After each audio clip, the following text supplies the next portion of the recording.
Hi everyone. स्वागत है आपका NCERT maths with Bharat sir में। इस वीडियो में हम नंबर सिस्टम का बेसिक समझने वाले हैं और हम जो है उसका इंट्रोडक्शन समझेंगे। तो जैसा कि आपने पढ़ा होगा क्लास 8 में, है ना, कि नंबर लाइन ऐसी होती है और हम उसको इस तरीके से रिप्रेजेंट करते हैं। जो हमारा जो सेंटर होता है वो होता है 0। उसके बाद जितने भी नंबर हमारे राइट साइड में आते हैं वो होते हैं पॉजिटिव, और जितने आते हैं वो होते हैं, और जितने लेफ्ट में आते हैं वो होते हैं नेगेटिव। ओके, अभी नंबर तो जैसे हम लोग बोलेंगे 1 2 3 4 भी नंबर होता है, राइट, अप टू इन्फिनिटी। पर अगर हम लोग 0.5 देखते हैं तो 0.5 का मतलब क्या हो गया, 1/2। या जैसे हम 1/4 देखते हैं, तो ये सारे नंबर्स हमारे जो है नंबर लाइन पे आएंगे। ठीक है, इन अ सिमिलर वे -1 या -1/3, -2/3 ये हमारे नेगेटिव में आएंगे। ठीक है, तो just imagine you start from 0 and go on walking along this number line in the positive direction. As far as your eyes can see, there are numbers and numbers, है ना। जैसा कि हमने डिस्कस किया, आपके नंबर लाइन में infinite numbers होते हैं ना। Now suppose you start walking along the number line and start collecting some of the numbers. Okay, तो भी यहाँ पे हम क्या एज्यूम करते हैं कि हम जो नंबर लाइन पे चल रहे हैं वहां पे हम कुछ नंबर्स कलेक्ट करते हैं। अब इसको क्या हम बेसिकली ये चीज क्यों कर रहे हैं, ताकि हम नंबरों का टाइप डिफाइन कर सकें। You might begin with picking up only natural numbers, ठीक है, like 1 2 3 and 4 and so on. You know that this list you know that this list goes on for ever, है ना। हम ये जानते हैं कि नंबर लाइन में हमारे पास इनफाइनाइट नंबर्स होते हैं। Okay, so now your bag contains infinite many natural numbers. Recall that we denote this collection by the symbol N. तो हम क्या करते हैं, हम ये समझते हैं कि हमने जो है इसको सिंबल को किससे डिफाइन कर लिया है, नंबर एन से। Now turn and walk all the way back, pick up 0 and put it into the bag. You now have the collection of the whole numbers which is denoted by W. Okay, तो यहाँ पे ना बच्चों को बहुत confusion होता है कि नेचुरल नंबर्स कहाँ से स्टार्ट होते हैं और वो होल नंबर्स कब होते हैं। ठीक है, अगर आप अपने नंबर लाइन में 0 को इंक्लूड करते हैं तो वो होल नंबर्स बन जाते हैं, लेकिन जब आप 1 से स्टार्ट करते हैं तो वो बन जाते हैं natural numbers. Now stretching in front of you are many negative integers. Put all the negative integers into your bag. What is your new collection? Recall that it is the collection of all integers and is denoted by Z. तो अभी हमने क्या किया, जितनी भी हम जो है नेगेटिव नंबर्स हैं उनको हमने एक बैग में डाला और उसको क्या सिंबल से रिप्रेजेंट किया, उसको हमने रिप्रेजेंट किया Z से। अब जैसा कि हम जानते हैं कि हमारे नंबर लाइन में ऐसे भी नंबर्स होते हैं 1/2, 3/4 और मे बी -2005/2006। जब हम ऐसे नंबर्स को बैग में डालते हैं तो इनको हम कहते हैं rational numbers. The collection of rational numbers is denoted by Q. Okay, rational comes from the word ratio and Q comes from the word quotient. ठीक है, you may recall the definition of rational number. A number R is called a rational number if it can be written in the form of P by Q. अभी इसमें एक और condition आ जाती है, ठीक है, जहां पे P and Q are integers लेकिन Q is not equal to 0। क्योंकि अगर आपने Q 0 कर दिया तो वो हो जाता है, फिर अगर हम किसी भी नंबर को 0 से डिवाइड करते हैं तो वो क्या हो जाता है, वो हो जाता है infinity. Okay, so a number R is called a rational number only if it can be written in the form of P by Q.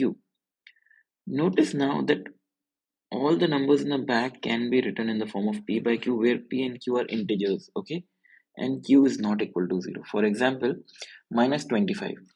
तो अगर कोई भी नंबर है सिंपल, अगर उसको ऐसे लिखा हुआ है जहाँ पे -25 है, तो हम क्या एज्यूम कर लेते हैं, एनी नंबर डिवाइडेड बाय 1, उसकी वैल्यू क्या होती है, वही number itself. Here P is equal to -25, Q is equal to 1.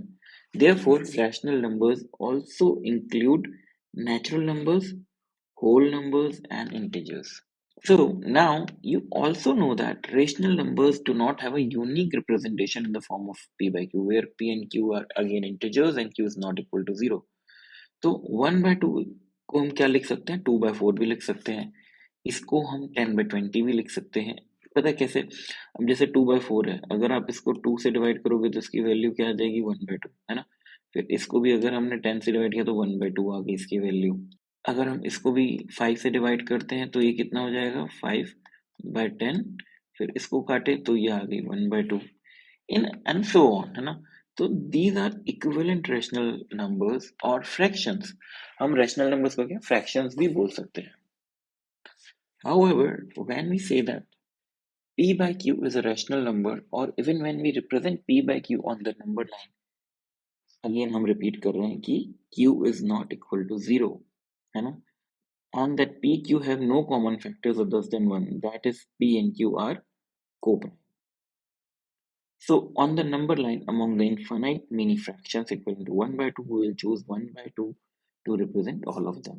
जैसा कि आपने देखा, जैसे 2/4 है, 10/20 है, और 25/50 है, 97, अब 47/94 है, तो हम लोग इसको क्या कर रहे हैं? बेसिकली हम लोग 1/2 को चूज करेंगे to represent all of them. जैसे कि अगर आप 47/97, 47/94 को देखते हैं, इसकी भी वैल्यू 1/2 होगी। 47 divided by 47 is 1, and 47 94 divided by 47 is 2। तो चलो अब हम समझते हैं कुछ एग्जाम्पल्स। अगर आपको लगता है कि कहीं पे स्पीड तेज हो रही है पढ़ाने की, तो मे बी आप इसको ना स्पीड को 0.75x कर सकते हैं, या पॉज करके भी इसको समझ सकते हैं। Example 1, are the following statement true or false? Give reason for your answers. Every whole number is a natural number. इसका आंसर होएगा false. ओके, होल नंबर कहाँ से चालू होते हैं? होल नंबर हमारे 0 से चालू होते हैं, ठीक है? और जो नेचुरल नंबर चालू होते हैं वो होते हैं 1 2 3 4 5 एंड सो ऑन, ठीक है? So every whole number is a natural number? No. Every whole number is not a natural number, because यहाँ पे आपका जो 0 है वो नहीं आएगा। ये भी बहुत कंफ्यूजन होता है लोगों को, कि भाई लोग कंफ्यूज होते हैं कि 0 को लेके, 0 इज अ होल नंबर, ठीक है? अब आते हैं हम सेकंड पे, every integer is a rational number, ठीक है? तो लेट्स से अगर हम 25 लेते हैं तो हम 25 को क्या लिख सकते हैं? 25/1। तो every integer is a rational, every rational number is an integer, ठीक है? तो इसका आंसर क्या हो गया? False, because 3/5 is not an integer. ये एक एग्जाम्पल बस लिया है उन्होंने, okay? Now let's move to example 2. Find 5 rational numbers between 1 and 2. We can approach this problem in at least 2 ways, ठीक है? जो हमारा NCERT का solution है. Recall that to find a rational number between R and S, you can add R and S and divide the sum by 2. That is, R plus S by 2 lies between R and S. Okay? तो इसको 3 by find 5 rational numbers between 1 and 2, तो इसको आप कैसे लिखोगे? R plus S divide by 2, तो क्या हो गया? 1, तो यहाँ पे क्या हो गया? बेसिकली ये इसने क्या किया? 1 plus 2 divided by 2, तो ये हो गया 3/2. So 3/2 is a number between 1 and 2. Now you can proceed in this manner to find 4 more rational numbers between 1 and 2. ठीक है? तो अभी हम इसके जो 4 नंबर्स क्या आ जाएंगे? ये हो गया 3/2. तो अभी ये कैसा नंबर बन गया? 1, 3/2 और 2 हो गया, ठीक है? अब जब हम 1 और 3/2 के बीच में कोई नंबर निकालते हैं तो उसकी वैल्यू क्या आ जाएगी? 5/4. इन अ सिमिलर वे हम जो इसको आगे प्रोसीड करेंगे और हमें क्या वैल्यूज मिलेंगी? 5/4, 11/8, 13/8 and 7/4. The other option is to find all the 5 rational numbers in one step, ठीक है? Since we want 5 numbers, we write 1 and 2 as rational numbers with denominators 5 plus 1. So that is 1 is equal to, इसको क्या लिख सकते हो? 6/6, and 2 को क्या लिख सकते हो? 12/6. समझे? 1 को क्या 6/6 लिखा तो इसका भी आंसर आएगा 1. 2 को क्या लिख सकते हो? 12/6, तो इसका भी आंसर आएगा 2. So then you can check that 6, 7/6, 8/6, 9/6, 10/6, 11/6 are all rational numbers between 1 and 2. So the 5 numbers are 7/6, 4/3. तो इसका क्या मतलब निकलता है? अभी हम लोग ये समझते हैं. Notice that in example 2 you were asked to find 5 rational numbers between 1 and 2. but you must have realized that in fact there are infinite many rational numbers between 1 and 2. Okay, in general there are infinite many rational numbers between any two given rational numbers. इसका जो हम मतलब समझते हैं कि क्या, जैसे 1 और 2 के बीच में बेसिकली क्या कह रहे हैं कि there are infinite rational numbers. तो इसको आप कैसे देखोगे, 1 1.1 1.2 से फॉर एग्जांपल 1.9 अगेन 1.001 1.002 1.003। तो अब हमारे पास क्या क्वेश्चन आता है, so we are left with the following questions. What are numbers that are left on the number line called? How do we recognize them? That is, how do we distinguish them from the rational, that is rational numbers? These questions will be answered in the next section. ठीक है, तो I hope आपको theory समझ में आई होगी अभी तक की। हम नेक्स्ट वीडियो में एक्सरसाइज 1.1 को सॉल्व करेंगे।